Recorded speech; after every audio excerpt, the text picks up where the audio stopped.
Oi, pessoal! Imagina o teu bebê ou a tua criança pequena ser abandonada em um local extremamente frio ou escaldantemente quente para poder parar de chorar.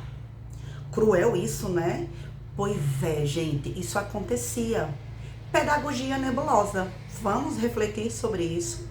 Na Europa, ensinava-se que as crianças que nascem susceptíveis, eles achavam, a algum mal, elas pequenininha eram manhosas, choravam excessivamente, tinham sensibilidade, tinham birras e acreditava-se que isso seria uma maleficência do demônio. Logo, acreditava-se que esse mal precisava ser arrancado do comportamento daquelas crianças, daquela alma infantil. Logo, gente, os bebês, eles eram colocados, expostos ao frio e ao calor extremo. E sozinhos, imaginem isso, para se tornarem mais resilientes e assim eles se purificarem. O choro das crianças precisava ser reprimido e a raiva delas precisava ser controladas.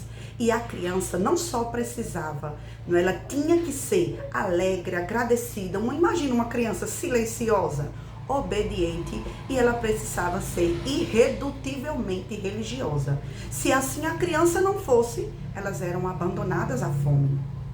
Logo, qualquer manifestação que os bebês fizessem contrários a essas vontades, elas eram consideradas crianças demoníacas. E isso era chamado de mau comportamento. E assim criou-se as expressões do tipo: engola o choro, você não tem que querer nada, porque se ele não engolisse o choro, ele era considerado demoníaco. A criança, a educação respeitosa não é para melhorar as crianças, mas sim refletir a prática das mediações dos adultos. Gente, o desafio é a gente criar sem causar danos. Na pedagogia nebulosa, o que tendem a fazer é tentar controlar. Calar a criança utilizando-se de frases o tempo todo. Passou. Tua criança tá chorando, passou mesmo. Gente, se a criança ainda chora, é porque não passou. Você quer que passe, mas para ela ainda não passou. Pois os hormônios do estresse estão ali plenamente ativos, em ebulição, em seu sistema biológico e também no seu psicológico. Ainda acreditamos que a origem dos comportamentos desafiadores e maus, tanto é que chamamos de mau comportamento. Entendem? Uma criança pequena, ela não consegue se segurar e se jogar no chão durante uma birra, porque ela ainda não tem cérebro maduro para isso. Eu já falei sobre isso em outro vídeo. Não é maldade daquela criança, não é manipulação ou qualquer um outro mecanismo maquiavélico que a pedagogia nebulosa nos quis fazer acreditar. Gente, na hora que estamos alterados emocionalmente, nós não conseguimos ensinar, nem a criança consegue aprender isso que a gente chama de birra adulto. Vai estar os dois ali com os hormônios à flor da pele. Existe momento mais apropriado e até estratégicos para conseguirmos educar. No momento da birra, tanto do adulto quanto da criança, não é mais apropriado, um adulto ou uma criança que considere-se integrados, tá? Com a calma para que eles consigam dialogar.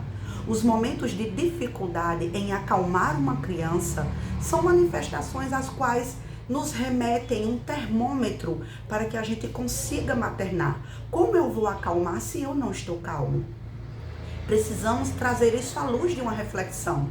Quanto mais conseguimos interpretar qual é a verdadeira necessidade das manifestações emocionais de uma criança, mais nós vamos conseguir acolhê-la.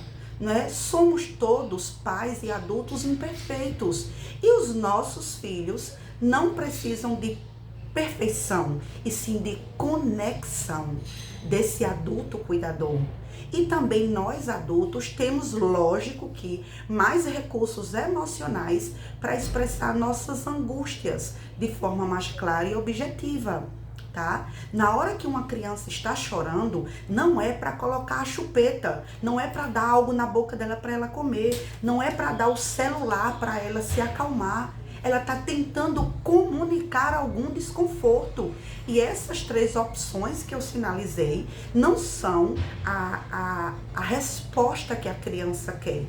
Conversa, dialoga, sente, tenta fazer, se ela for uma criança verbal, aquilo que ela está sentindo, tá? Então a gente precisa refletir, porque uma criança que tudo que ela chora, ou dá o celular, ou dá algo na boca para ela comer, quando ela for adulta, toda vez que ela tiver com uma descompensação emocional, quem nunca, quando está chateado ou trava a boca, não consegue comer nada, ou come compulsivamente para organizar as emoções? É porque lá na fase da infância, a mãe supria todo o choro com uma colher de comida na boca, e não é por aí, tá? Quanto mais esses cuidadores, nós, demonstrarmos uma regulação emocional, mais cedo aquela criança vai aprender também a regular-se só de olhar o nosso autocontrole no momento de estresse. E aqui eu reitero, modelar, meus amores, uma autorregulação não significa satisfazer os desejos daquela criança, mas exemplificar atitudinalmente, né? Nessa repetição de frustração seguida de acolhimento, aquela criança vai conseguir a capacidade de regular-se emocionalmente através da nossa modelagem comportamental.